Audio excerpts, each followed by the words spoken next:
Yeah, we still got to kick off the show. Yeah, we should actually do a show. Welcome to Four Brewers. My name is John Holzer, and as always, I'm joined by Matt Becker and Greg Nagel. And we're here once again with Kip and Brian from Los Angeles Ale Works. Hey, Los Angeles. We are doing good. We're here with episode 2, and we're kind of doing a themed show. It's actually like a dual theme. It's like a Firestone Walker / beer wine show with some IPA, I guess. Well, that sounds delightful. I'm down with some beer wine hybrid. Really? Yeah, this was my turn to pick beers for a show, and I went with all Firestone Walker. But then John just had to go to one store. He was like, I was at Firestone Walker shopping for beer, and I thought, what kind of show should I do? Well, I don't want to make another stop, so here we are. I mean, there is a story behind it. I was at La Bodega, and I was like, oh, man, I got to buy beers for tomorrow. Let's see, what do I have? Oh, okay, this looks good. I'll just do the Firestone Walker theme. Easy peasy. But turns out Los Angeles Ale Works made is this a rosé? Or it's a Pinot? Pinot hybrid? Noir. Yeah. Pinot Noir hybrid beer, which we're going to open first right now, actually. Cool. So tell us about this beer, somebody. So we've got a new farmhouse kind of program we started up this past year. And just so we know, Brian, you are the barrel guy. Correct, yeah. So my role in the brewery is barrel. So spirits, spirit barrel-aged beers, and sour beers. Okay. So for us, we've primarily focused on sour to get the barrel program started. And then we had our first spirit barrel-aged beer released this year, Russian Attack, which was aged in bourbon barrels. So nice. Let me go ahead and But kind of some of the focus of our brewery, just even starting, we wanted to have a small barrel program that grew, and we started with a beer called Bloom, which is our love for, actually, it's very topical that we would on the Firestone show, we love the union idea, and so we made a union for a sour beer, and we make our barrel fermented Berliner Weiss, which is not super traditional Berliner Weiss, but it's still, Berliner Weiss-esque. Yeah, so for us, when we were starting the brewery, we were really being super budget conscious on the barrel program, like Kip was saying, start small. And so one of the cool things that comes out of something like that is you have to be very inventive with the way you're doing things. And so we started fermenting our Berliner Weiss in 6 wine barrels that we had the blow-off interconnected between all of them. And so it was great because like one of the first or second batches, we had one barrel that wasn't fermenting as active as another, and we watched a plug of yeast come out of the one that was fermenting and go right into the other one. So we had like a little celebratory moment there. But so we're trying to keep that kind of concept of doing primary fermentation in barrels for this farmhouse program. So what we've got in the base saison that's in this beer wine hybrid is a blend of 2 different Belgian yeast. So there's a saison yeast and a Bière de Garde yeast. And those are what we actually use in the barrels. So it's not inoculated with any Brettanomyces or any lacto or PDO. And it does primary fermentation in there. And then we move it to a stainless tank where we add a mixed culture. And so we did that. And then we went to the wineries that we talked about in the last show and picked up our grape and our pomace product. And so brought them back down. And we ended up splitting the saison into 2 tanks and blending in some of Bloom to get some acidity into the base beer, and then we added the fruit to both batches. So this is the Pinot Noir, and so this one is fermented. We took the grapes, we destemmed them in the brewery, thanks to Celador letting us borrow their destemmer. And that's a thing. A destemmer. Oh yeah, yeah, it's an amazing device. It's so it looks so been primitive. There for 20 hours pulling it's these this things big off. tube with all these holes in it, and it just has this giant crank on the side, and it's got like a big funnel on it, a hopper, and you just dump the grapes in, and you just spin it, and then it captures all the stems, and the grapes just the stems come out at the one end, and side. the grapes go straight through, Yeah. and it's just like this miracle device. It's Yeah. invented by John D. Stemmer, which is kind of funny. Is it? No. Okay. It's kind of ironic. Did. So we took 2 different approaches for fermentation for our 2 wine beer hybrids. So with the Pinot, we left the skins in the fermenter with the juice, and it's been sitting on that for since right around Halloween, and so it's been about 3 months now. The Viognier we did slightly different. So because we only got pomace, we took a different approach, and we actually added the full cluster into that beer with the stems and everything. And part of that was because when we were at a winery, we were talking to them about grapes and fermentation and trying to make sure we didn't screw this thing up after buying all these grapes. And ended up, the guy gave me 2 bottles of Pinot Noir that were both from the same vineyard, and one was fermented whole cluster, which is where they put the stems in and everything, and one was fermented with just the stems and juice. And the one that was whole cluster had all of this structure and kind of complexity to it. So we were like, well, that sounds fascinating. We should do that in a beer wine hybrid as well. So our Viognier is going to have that. This one has been sitting, like I said, just on the skins and the juice. And a lot more wine contribution to this beer because it's about 60% beer, 40% Pinot Noir. Yeah, I mean, I would call it like a Bine or a Weir. This would be more on the on the Bine side. Yeah. What's happening?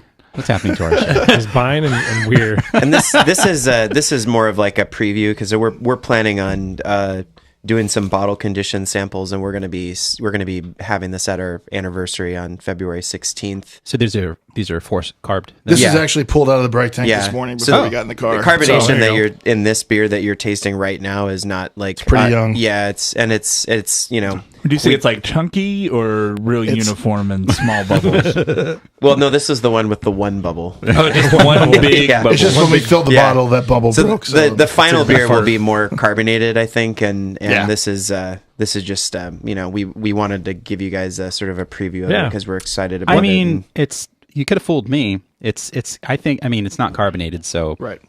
But it's still it's prickly and effervescent enough to kind of clean everything up as it is right now. So that's pretty cool. Yeah, one of the things I look for in Pinot Noir is kind of like this bright cherry pie character. Not necessarily like tart cherry pie, but like a brightness to it. And like bright red fruits like strawberry, cranberries, stuff like that. And I think that comes through in this beer. Yeah, I get a lot of strawberry too in this. And it's so interesting because it's like 3 days after we added the grapes to the beer, which the beer was beautiful. Like we were so excited about this farmhouse saison that we had in the tanks, and so that's why we were like, well, let's put the grapes in this beer, and it just turned to sulfur like instantly, and it was insane. And we were like, oh my god, like just wait it out. So we just waited out, and it's cleaned up. Evan from Green Cheek said that he did something similar and had a similar sulfur issue, and said just wait it out. Yeah, it was cool. Evan and I were judging at the Yorkshire cask event. And so like in between beers, we were talking about beer and wine. It was great because we had just finished putting ours in, and we had just started to do the whole cluster thing, and he was talking about that too. So that was a good event. It was a nice little geek out session in between. I like. I mean, I'm not a huge Brett beer fan. I mean, I appreciate them and I like drinking them, but I'm not like gravitating to them, especially if they're really extreme on the Brett character. And I like the balance in the beer. I mean, there's a lot of fruit character, and then the Brett is like right in the middle and just sort of like, kind of stabilizes the beer, and then you get the prickle. And I mean, I'm happy with how this turned out. But it's nice kick of earthiness to it. Yeah, I was going to say the same thing. It comes off very fruity. I'm more on the wine side as far as the aroma goes than I think the Brett beer side. But earthy is the first thing I thought of. Like you taste the fruit obviously, and it's there, but I like that it's earthy. It's not just like a sweet. It's the wine character, thin, for sure. like boring beer. Totally. Yeah, and I think for people that are really into wine, especially like this new like natural wine movement, this thing has a lot of the same tones that those wines do. Because we're using we didn't clean the grapes or anything. Like it's got the bugs and the everything that was from the winery. Yeah, hornets. The yellow jackets are in there. But then it's also got the mixed culture that we had, and the saison and the Bière de Garde yeast that was in the base beer that we blended into it, plus the bloom culture. So there's a lot that went into as far as the microbes in this beer. The Viognier version of the beer has the pomace in it, the stems and the peels, and that one has a really interesting like wet leaf character. So it's like kind of smells like wet leaves like right after it rains, and it's this really cool earthy character. Yeah, I know what that smells like. Yeah, that's a great smell. Peppery and petrichor. Yeah, it was really really interesting. So it's a new thing for us, and we're excited about it and establishing relationships with wineries, and look forward to like next year's harvest and getting to maybe be involved. I'm down, man. It sounds awesome. Yeah, this is excellent. I mean, unlike the one we had on the previous show, this taste still has a beer character to it. Like there's a big wine presence, and I would say it's very wine forward, but it's still, you can tell that there is beer there. It's like it's a fruit beer, but the fruit is wine. Yeah, that's a very good way to put it, actually. Yeah, you do get some malty undertones, I think, and I think that also plays a part in the whole earthiness part of it. Some sort of wine fruit. Like if they had a fruit that there was a fruit that became made wine. Yeah. Grapes. That would be it. Trademark for Brewers. Totally great. I know. Yeah, it's trade For Brewers, why isn't there a fruit that becomes wine? hashtag graped in the mouth. That's a Greg thought. Hashtag Greg thought. Why isn't there a fruit that becomes wine? Why isn't there a fruit that becomes beer? That'd be Beer fruit. Yeah. I'm gonna grow a beer tree. There's already jackfruit. Why not? Isn't that what a brewed IPA is? Pretty much. Beer fruit. Yeah. Yeah. The other night I was at a wine event, this fireside chat with the Somm thing, and he served a beer with it was a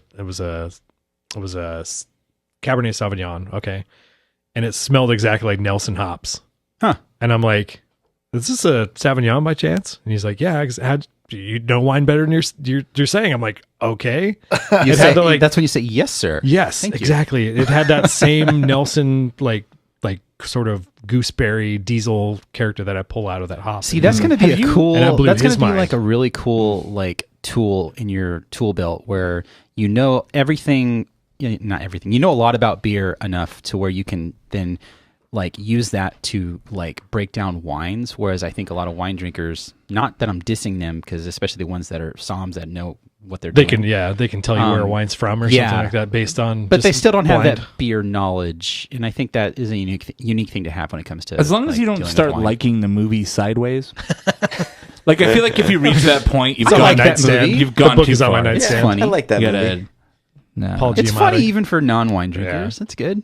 I might be biased. I took a film class when I was at school, and it was all about the making of that movie because Wow. like they choose every year they chose like a different movie, and then you have like everybody that worked on the film come in and talk about Was everything. the So- professor like the first AD on that film or something? No. or- They like Alexander Payne came in and talked to everybody, and it was a small.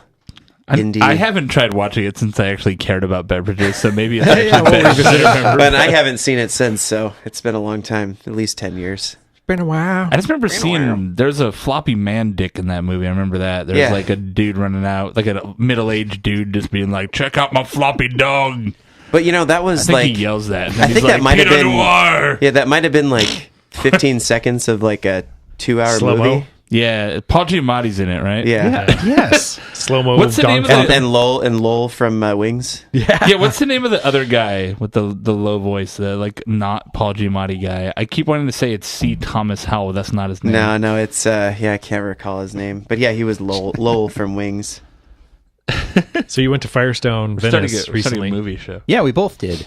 Me and Jason both being, and Kip, so 3 of us went, Kip one. actually. That kind of worked out pretty well that you were there, and now you're here doing this. So Yeah. last week was the Beer Media LA meetup at the Firestone Walker Propagator in Marina Del Rey. And I went there not knowing what to expect. I just thought we were having a casual brunch with peers. At 10 a.m., I thought, well, I'm down to drink beer at 10 a.m. and hang out with people, I guess. As professionals do. Yeah, so we got there, and turns out they had this whole presentation for this new beer that Firestone Walker is coming out with, which is related to what Kip and Brian brought from LAL Works. This is Rosalie. It's Firestone Walker's new beer-wine hybrid made with hibiscus and wine grapes. And it's made with, I think, 7 different wine grapes, they said. I can't remember all of them, but a lot of the main white ones. Like pretty much So, all the white wine grapes. Yeah, Yeah. pretty much. So this was... And hibiscus too. Yeah, To make I it think I said pink. that. This is their attempt to make a rosé beer, like a true rosé beer. No diss on Crooked Stave, but they called their beer a rosé beer, and it's just a beer with blueberries and raspberries. where It this- actually has the tint of rosé. And too. they specifically actually called out that they were like, we didn't want to just take a beer and throw raspberry in it and call it rosé. yeah. no doubt. Kevin. But it was really interesting. They talked about the different phases they went through with this beer, like because if you know Matt Brynildson, he wants nothing to do with bugs in his brewery. Like, that's why Barrel Works is so far away, and I would think Matt would want it further away from Firestone if he had a choice in the matter, because he does not want bugs in the brewery, and I mean, who does, you know? So, I mean, at least infecting other beers. So their first attempt at this beer was actually to add, I think, lactic acid to it.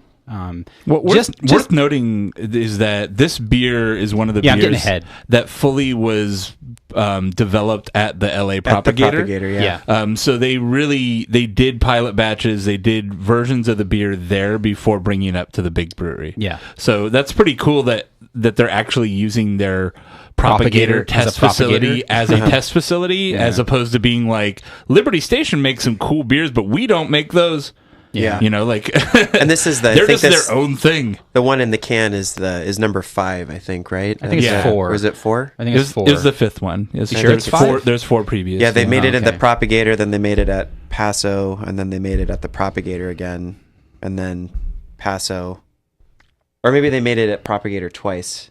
I can't remember. Yeah, I can't rember. I have taken a photo of the sheet. I have it on my phone. Photo of the sheet. Yeah. But the first version of this beer, I forgot what the base beer was for this, but it's a Pilsner, I think. They basically added lactic acid and I think hibiscus to it or something to color it, just to see if they could get away with it, to see if let's see if we can do that to make give it its sour component. And it didn't work out. Like, people were like, it's just such a flat thing. Clearly, this has lactic acid added to it, and it's just not good. So, without getting too much into the story behind the beer, there were different iterations of it, and they basically developed into what it is now. So, this is I learned too, when it comes to Matt Brynildson and how he develops beers. Like, he looks at beers as a project, and he wants to perfect it. And a beer we're going to drink later, Mind Haze, is another example of that, where it's like, okay, we want to do a beer and wine hybrid. And he just doesn't haphazardly say, okay, let's do this, call it good, because that'll work. No, it's like, I want to be able to replicate this time and time again, and I want to perfect it. And when you hear them talk about what they went through with this beer, that's essentially what they did.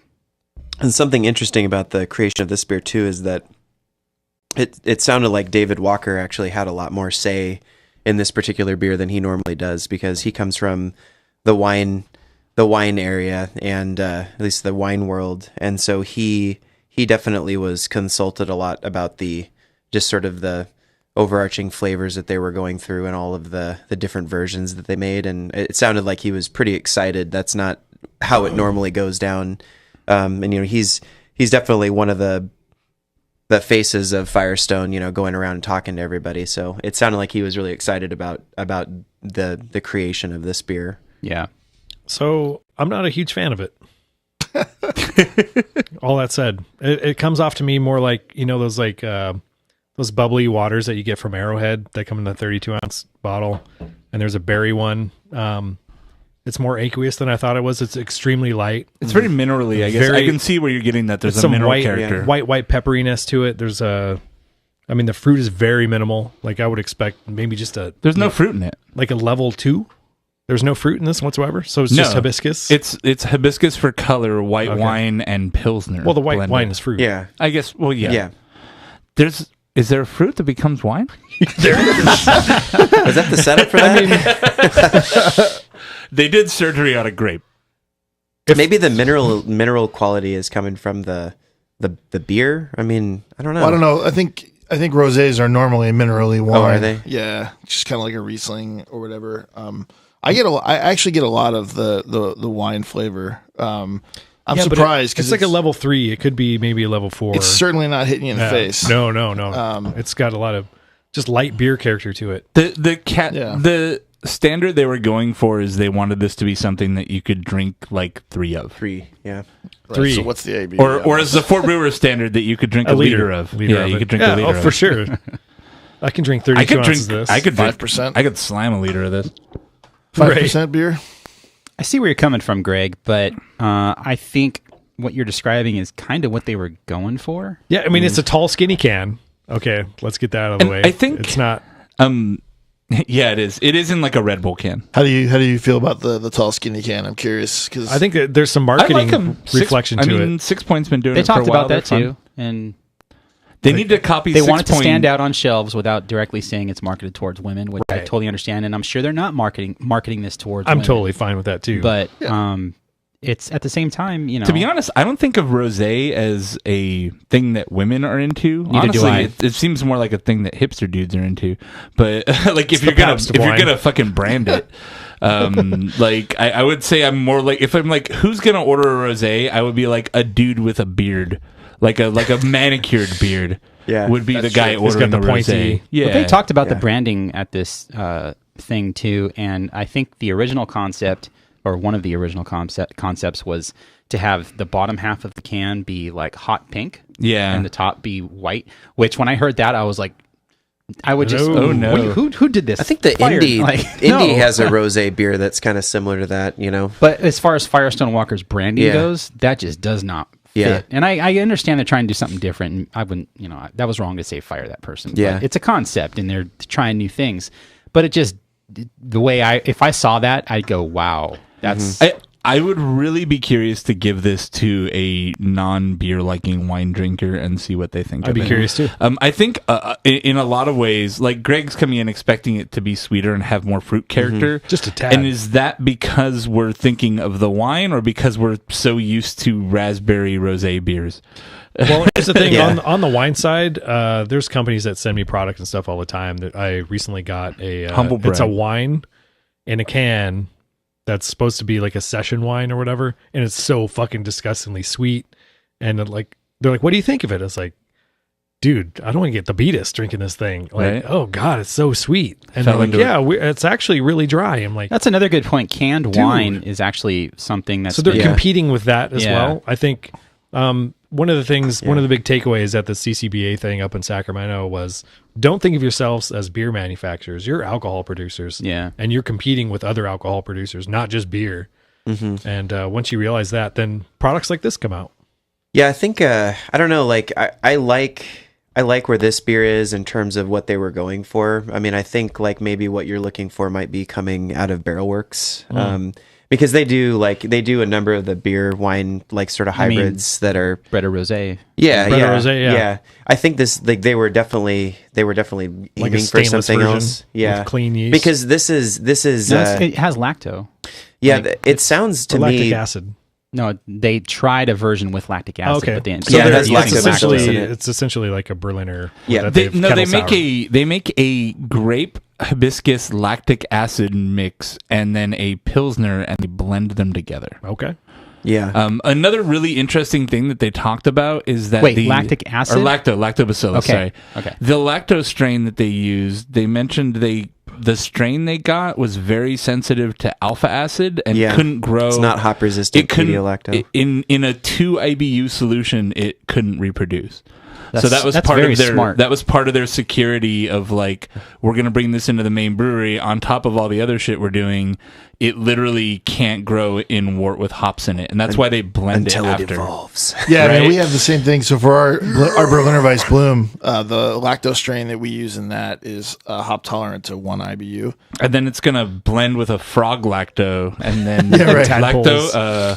We have to be finds a way. We have to be very careful about that, because I think on our first batch, we were still new to brewing on the commercial system, and we weren't really sure how bitter the hop addition that we had done as homebrewers was going to be in that beer, and the lacto really just didn't do its thing in that first batch. So we were like, all right, we got to make adjustments here and see what goes on. And now the Bloom Union is so inoculated with lacto, it just doesn't take that long. But you can do yogurt pulls out of it. Yeah, it's pretty. What do you guys think about the branding on the can? That's where I take a good look. I got a lot of thoughts on it, because I've been over here examining it. That seems to be like, I mean, the people that I've that have tasted this beer seem to like the beer generally inside, but it reminds me of like the Nature Made raisins. It looks like Aaron Peters. Sun-made raisins. Yeah, I feel like reminds me of that. So I feel like the color is totally spot on for rosé It's like and the beer inside, blush. right? It looks like David pink. Walker's But daughter. it doesn't. For me, it doesn't scream Firestone Walker when I look at it. It's got the shield shape and everything, but like I think it almost feels like they're distancing themselves. They talked about how they even wanted to try to shelf it with wine. Like they'd wanted to shelf it with like seltzers and wine. Look at what they did with 805. That's what I was gonna say. Well, Trader Joe's, man. That's true. They're doing the same thing they did with 805, except this is for a different market, and so they're still owning it as a brewery, but marketing wise, they're making it stand out from the other stuff. If you go to Trader Joe's and look on the bottom shelf of like the beer thing, there's all kinds of like ginger alcoholic beverages and stuff like that are all canned, and that'll fit perfectly on the shelf with that. I mean, stuff. if they had a gray label with a shield and it was just called Wine Jack or whatever, like Wine Jack, double Wine Jack. That's a very good point. Grape Jack. That sucks. I want to get grape jacked in the mouth. I think one of the things I appreciate about this beer, though, is that it is only 5%. Yeah. Right. And so, like with a lot, That's a sweet spot. With a lot of these beer wine hybrid, because I mean, if you have a glass of rosé, so if you're having like a summer party or whatever, those things are like 11, 12%. You know, and so People are getting double jacked in the mouth. Yeah. Right. So like our beer wine hybrid's 9.5 or 9.6. I can't remember what. 9.4. 9.04. Right. Oh, 9.04. So yeah, so this thing being 5%, you know, that's great too. And they're selling it in a 6-pack too. So I mean, that's the other It's like easy sort drinking. of yeah. Cool. It's going to be interesting. I mean, I think when, everybody that's experimenting with, or it seems like most of the people that are experimenting with wine beer hybrids are doing it in a more like special, like here's this waxed bottle or corked or whatever. And this is at least, I mean, I'm sure there's other breweries out there, but this is like one of the first more mainstream breweries that's making really pushing like a volume game into I talked the wine about beer. this. I just did a video on the Mind Haze IPA from Firestone that we're going to have later.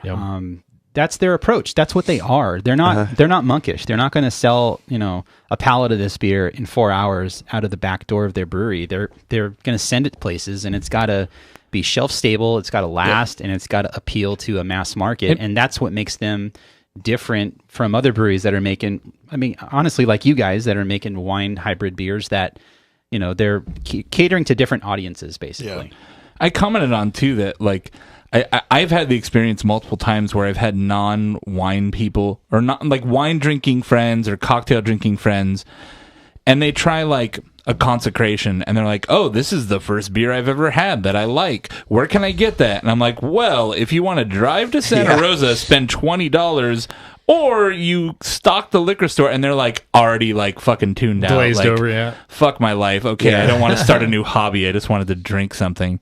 And so I like the idea that somebody is playing with a beer wine hybrid that's made to be accessible in a 6-pack in wide distro year round and not just a $15 corked and caged limited release bottle. Yeah, it's like how are you going to cross over? But they still have that too. But how are you going to cross over to people who are curious by being like, and this costs 5 times more than any beer you've ever seen in your life? Like they're always going to be like, oh fuck that. Yeah. Overall, I like everything about this beer. Packaging, marketing, the beer itself. I think it's really good, and I don't think I've ever had rosé wine ever. So I'll bring some next time. For not ever having rosé wine, I like the beer. It's really good. So I think they nailed it with this beer. Also, it's worth noting one of their giant fermentation vessels, like that you can see from the freeway or whatever, is filled with wine must. I was wondering how they're doing this. Yeah, they want it to be a year-round thing. Yeah, right? 30,000 gallons of juice. And that's their whole for a year. That's their whole year supply, at least for this year, because they don't know what's going to happen. They're making like smaller batches of blends. See how it sells this year. Yeah, so they're like they're going to do multiple batches during the year, and each time they do a batch, they pull from that tank. I think they said they have it really cold too, so that it doesn't grow anything in it. Right. I think they said based on volume, that might actually technically qualify them as like one of the largest wine producers in town, just by how much wine they had through there. Yeah, and that's saying something in Paso. Yeah. And I want to say this was like 15% wine. I forgot. Yeah, I can't remember. That's like the average for wine is around 12 to 13. No, the blend amount. Oh, the blend. Gotcha. Not percent alcohol. ABVs. We actually crushed this 15% rosé. Yeah, it was 15% grape. Gotcha. Okay. By volume. Well, that was a great beer. So we're going to move on now and get into more well-known territory. Duvel. Duvel. It's Duvel, Greg. Duvel. Not Duvel. Shout out to Duvel! So, man, this is is this a hazy IPA? I think it might be a... Nah, it's just... What's the name of it? No, it's Space Juicy. Camper? It says Juicy, so... So it's Juicy. Space Camper? It's a tad hazy. It's Space Camper from Boulevard Brewing Company. All right. Yeah! Hazy Barrel. It's Space Camper, Hazy Space Camper Cosmic IPA. Cosmic IPA. Oh, this smells fucking dope. Space Camper reminds me of Q3 DM17 on Quake 3. Yeah, sure does.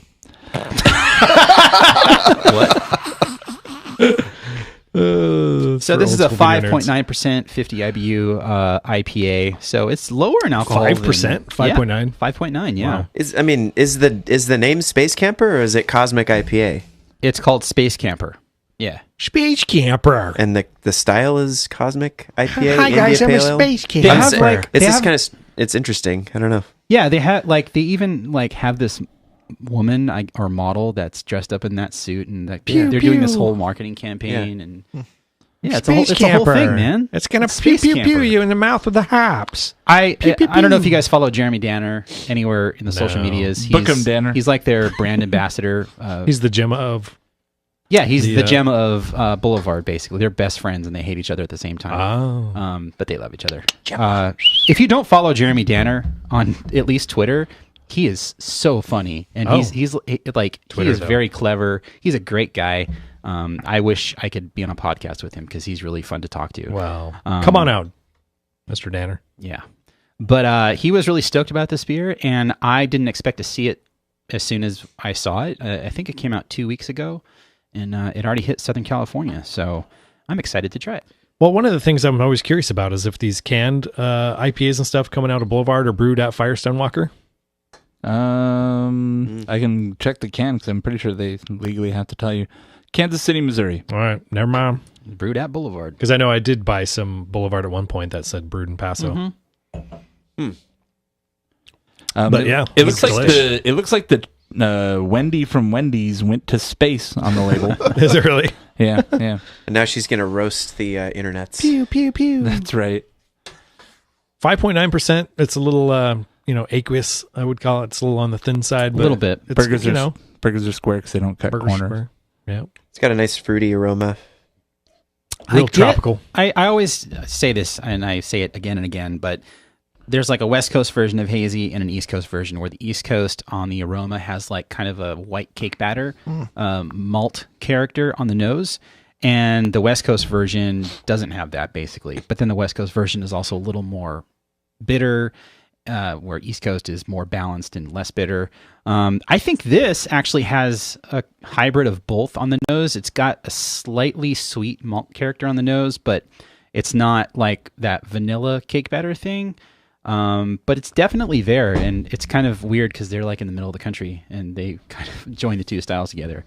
So, like Greg said, though, it is a bit thin, I think. You could use a little mouth feels. But for a mass market hazy, it's not 5.9%. It's not too I surprising. love the hop character on this beer. Yeah, it's got a bit more, I think, a bitter finish than your average hazy beer. Yeah, this is an interesting style right now for me because I think like everybody's kind of trying to put their stamp on it, and there's definitely those breweries that are still like real anti-hazy IPA, and they've jumped on the bandwagon of juicy IPAs. I think I believe Smog City is doing juicy IPA, not hazy. So they're finding them, or they're letting it drop out to a certain percentage, and they're just not, or they're not filtering it, but they're focusing on the juicy flavors. I wonder if part of that's trying to disassociate people's mental association with how it looks and how it tastes. Yeah, but that's always weird too, because like there seems to be all this animosity towards hazy beer, and the person's like, hazy IPA is too hazy, so hazy, I don't want to drink it.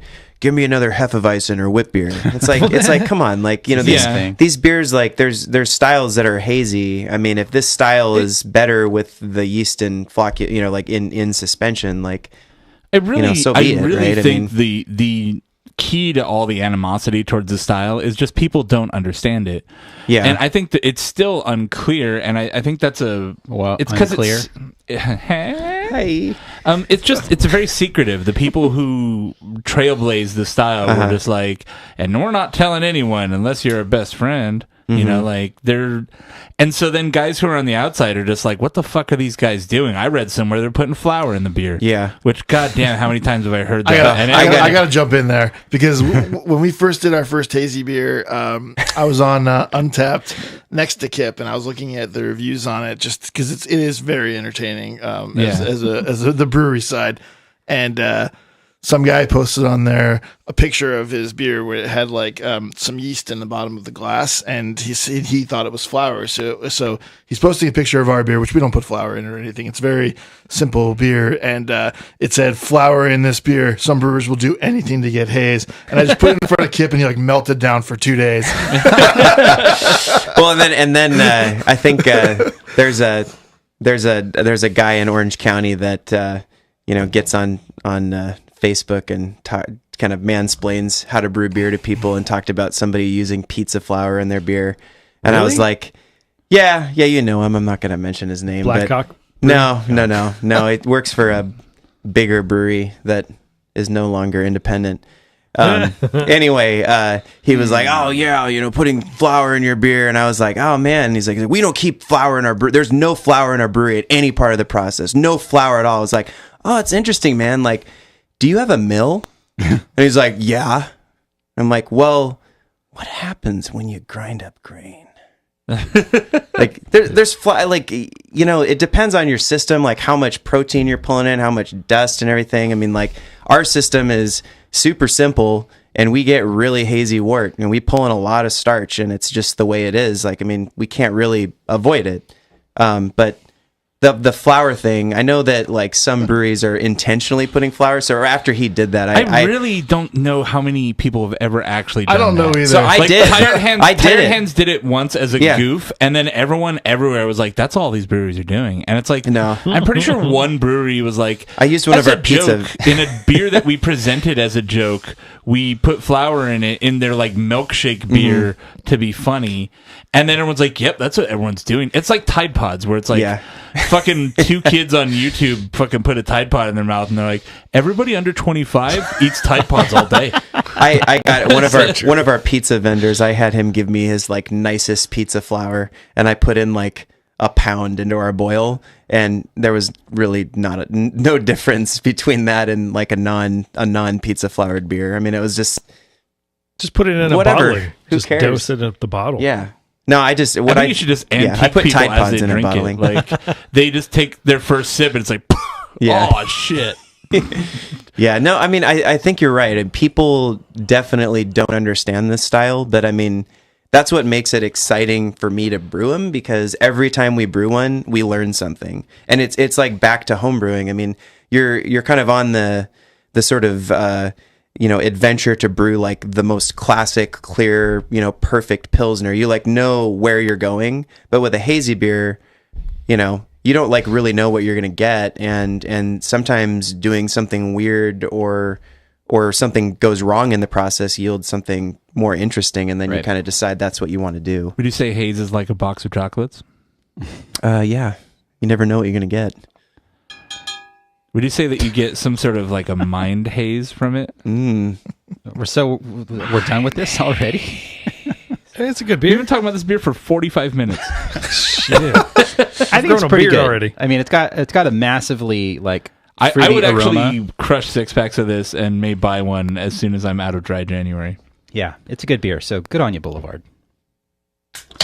So next up is Mind Haze IPA, since we're talking about it, from Firestone Walker. And this might be... Oh shit, I just overpoured. I'm so sorry. John's just like, and one for me, and you guys go find one at your local I'll go get Total another Wine. can if that runs out. But I just can't see Mind Haze without thinking of the Chris Angel Mind Freak. Mind Freak. Yeah. And it's just like Mind Haze. Same here. So I saved some on my Boulevard to do a side-by-side. Is that enough? Mm-hmm. All right, cool. But yeah, this is let me switch. Make sure they're not the same beer. Is that what you're... I mean, they're different ABV. They're very similar. So they used London for this one. So mine haze is maybe 2 shades hazier than the Boulevard beer is. This is a 6.2%. There's no IBUs listed on Untapped. Let's see. What do they say here? Do they say anything about the hops? No, it's just tropical flavors and aromas. So I have a press release somewhere. They did a cool video on this for YouTube that's like a minute long too. Like, I felt good watching. I was like, "Yeah, you go, Firestone." Showed Brynildson like smelling hops. No, it was him. It was all whole cone hops. It was him narrating, and it was just like did shots. Did they license Purple Haze or no? No, they didn't. Purple Haze. Weak. Didn't we get to do like a side by side with Firestone at the Propagator with all the different yeast strains in the same beer? Yeah, we did a collaboration with them last year, and they had never done a hazy beer before, and we basically took the recipe and we made 5 different versions of the same beer using all the yeasts. So we used our yeast, which is Sactois, and we made a milkshake IPA with it.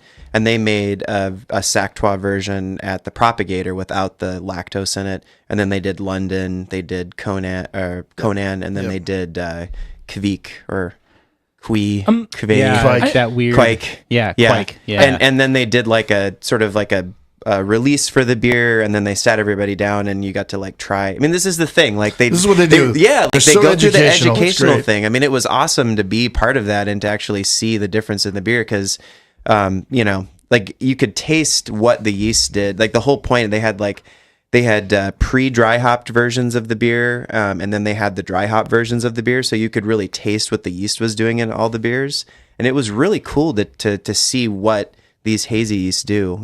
Yeah. Sactois is a diastaticus yeast, so it finishes out super dry. Like I still use specific gravity, so ours usually finish out like 1003, whereas Conan and London are like up in like 1012, 1013, 1014 sometimes. That's like one Plato. So. Weren't the Leo Plato versus, like the modeling clay? Yeah. One Plato. Weren't the Leo versus Ursa's beers they're like hazy attempts? I thought There's you unfiltered. said they hadn't done them before, but I think that was them dipping their toe. That was like unfiltered. Into the They never unfiltered said IPA. hazy on them. Yeah. But doing it the like cranky old brewer way, where they're like, "Fine, I'll make it not clear, but I'm not going to do anything else different." Significant hop presence in this one versus the Boulevard. Oh yeah, for me. I saved some of the Boulevard. I'm doing little side by sides, and mine haze is like maybe cranked up to maybe 3 or 4 levels of volume of hops on the nose. And but I think a lot of this is the yeast flavor though. too. That's mine haze. That citrusy, juicy flavor like is the London strain. Like I'm tasting through there. It's got like that kind of like guava, like there's a little bit of dank on the nose on this one that wasn't there. Yeah, I get Boulevard. a little bit of green, Yeah. like weeds on the nose on this too. Green onion. It's different from the Space Camper, like in a lot of ways on the nose. The Space Camper is all, I think, fruit and a little bit of floral. Where this is definitely a West Coast interpretation of a hazy, which I think you're right. This is what I want from Firestone Walker. I mean, I like Space Camper, but I want Firestone Walker to they make Union Jack. Like I want them not to make a hazy version of Union Jack. Hazy Jack. But that's not a bad idea. But I want them to kind of mold their IPA style into a hazy beer, and I think they nailed it with this. See, to me, the Space Camper is a little bit more crisp, which is kind of one of the big characteristics I associate with a West Coast IPA. Where this beer definitely isn't nearly as crisp. It's a little bit sweeter. It's got that general kind of sweeter presence on the palate. Bigger mouthfeel. Fluffy. But like for me, if I'm gonna I'd drink the Boulevard beer over this beer every day. Like I like that this has a little bit more hop presence, but I just like a dry, crisper IPA and more thirst quenching, probably. Yeah. I agree with you. I mean, I would drink both. I mean, they have different qualities that I appreciate.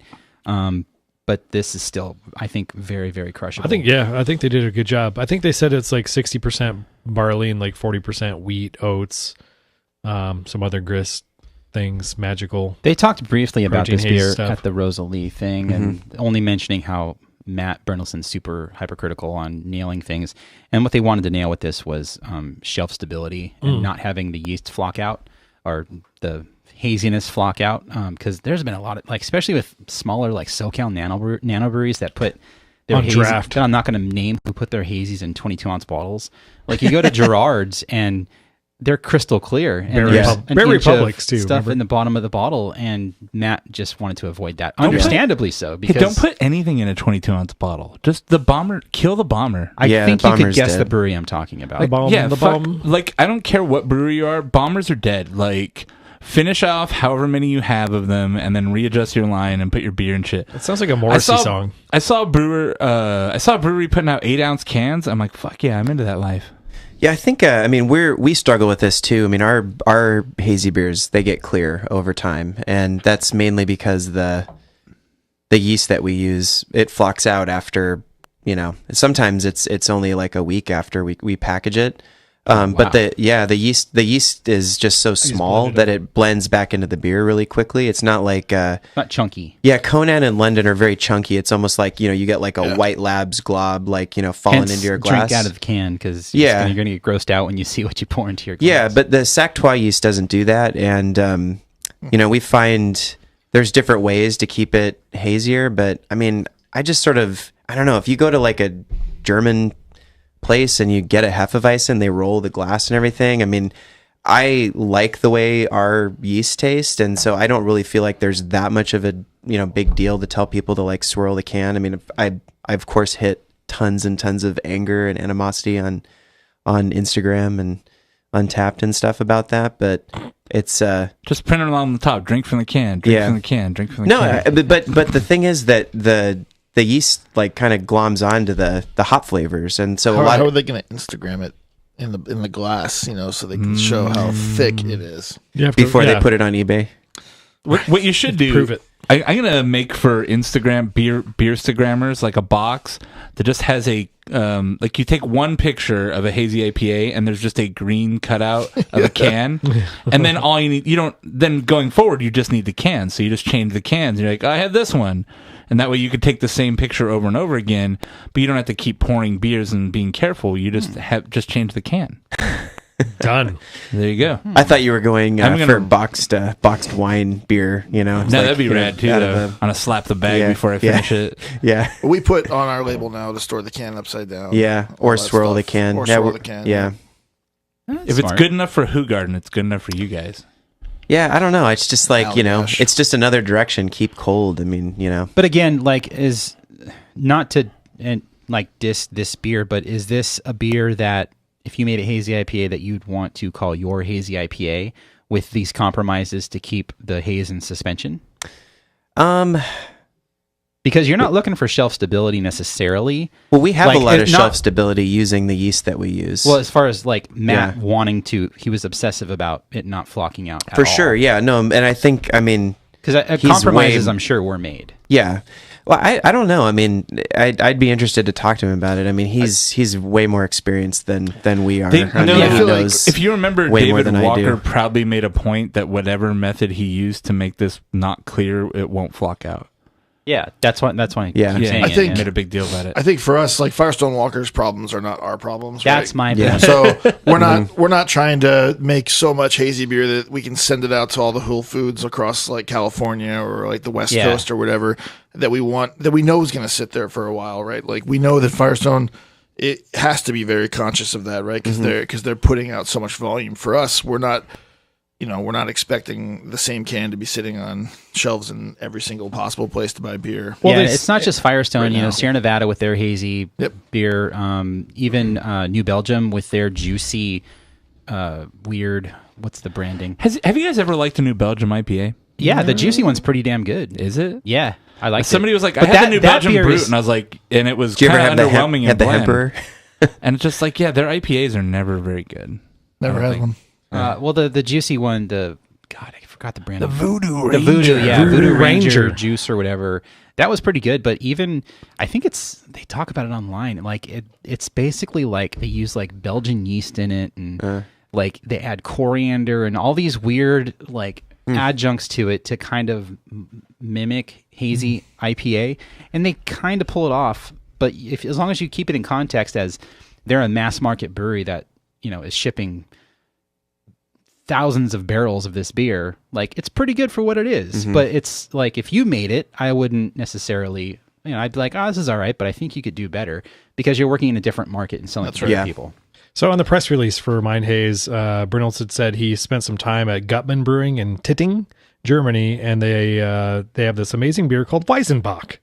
And Firestone Walker's Matt Brynolds said, it's this beautiful 7.2% hazy beer with a creamy mouthfeel and tropical banana aroma that fits right into the hazy IPAs of today, and that they've been doing it for more than 50 years. Yeah, there you go. And then so he basically used a Weizenbach sort of like grist, and then... Smart. I want to say this beer is the third best year-round IPA that Firestone makes. First being what? Either Union Jack or the Luponic beers. Second, Onion Jack. The other one of those two that I listed. Okay. Those two are both much better. So it's a good beer. You like it? It's pretty good. Yeah. For the ABV, third too. Best year-round IPA. 6.2% is like, that's a really good sweet spot with beers. That is like, good, actually. If you're going out for dinner or whatever, you don't want to drink an 8% beer. It's like, man, 6.2. I can do 2.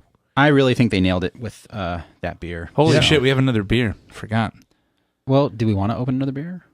We're at 54 minutes. 54, man. Sure. Let's open it and not ramble for a Did that just come out? No, I had it on the table the whole time. No, did that beer just come out? Yeah, this is this is last year's. Oh, okay. Then I am sitting on one of those. What are you opening? The Firestone Anniversary. So we're opening the Firestone 22 anniversary. The Double Deuce. And Jason, do you want to read this to see what the different blends are? Oh. The scroll. Hear ye. The town crier. Let it be known from a note from Brewmaster Matt Brindleson. No, this is like 8 paragraphs. I can't do that. No, just go like they have the breakdown like towards the bottom, I think. Gin barrels, huh? Oh, bourbon, rum, and gin barrels. Did you guys try the sort of cocktail beer that they released? The was it Dark and Stormy? Manhattan? Oh. Didn't they do I had one from Beechwood. They made a Manhattan beer. I think I had it and I didn't. I was like, it's fine. Was it a packaged beer or just something on tap? Oh, no. Yeah, I had one from Beechwood over at the Fourth Horseman in Long Beach, which is a rad death metal bar. So this beer is 44% Sticky Monkey Quad, 22% Parabola, which is a bourbon barrel stout, for those who don't know. The best one. 22% Bravo, which is a 13.6 Imperial bourbon-aged brown. 7% rum barrel-aged Eldorado, and 5% gin barrel-aged Eldorado. And 2% Rosalie. Who knew? Just a little bit of Rosalie there. Little kiss of Rosalie. They floated on the top. The Rosalie float. 12.7%. Uniform bubbles. A decree from Brewmaster Matt Brindleson. Oh, they have the breakdown on Untapped too. So, I've got big bubbles and I got small bubbles. that's a good sign. That means It's quality. It's a mark of quality. Oh, I do have big and small. Wow. This smells Thanks, really Garrett good. Oliver. Yeah, this smells great. It's got a good amount of booziness going on too. Yeah, booze. I get some nutty character, like almost like hazelnut. Yeah, prune, molasses, caramel. That hazelnut's a good pull. That's really good. Everyone remembers their first Frangelico. It smells like the brewery wax. I violently spit it under my grandmother's face. It does. It's got that Frangelico character onto it. I hate that shit. Firestone Walker's really good at nailing like what it smells like to walk in a barrel room in their beer. Like you get like a good amount of like wood, but it still smells like you're in a brewery kind of thing. And I always get that essence from their anniversary beers. It's got a really nice like maple brown sugar sort of The finish of it. Yeah, really nice. There's a bit of like a tobacco-iness to it, I would say. Tobacco and leather. Man. That is Rich mahogany. big mouthfeel on it too. Mini leather brown book. And it lingers. Maple syrup, yeah. Maple syrup and brown sugar on the finish. Dude. Just keeps going. Oh my God. Really nice. That's delicious. Oh, and then like gets caramely. Is it psychosomatic, or am I getting like a slight pininess because there's gin barrel in there? I've been hunting for it. I can't taste it. Yeah, I mean, Pine. the pine. Just the thing. gin. Oh, there I it mean, is. No. Like the juniper thing from gin. Well, the thing about gin barrels is there's not many gin barrels out in the world. Yeah, that's true. Yeah, Is most gin is barrel aged? no, Yeah, like- No. probably less than 1%, unless it's I like think there's a lot that gets made up in the Pacific Northwest in barrels for some reason. They got some fucking. My uncle makes a barrel aged gin. Oh, does he?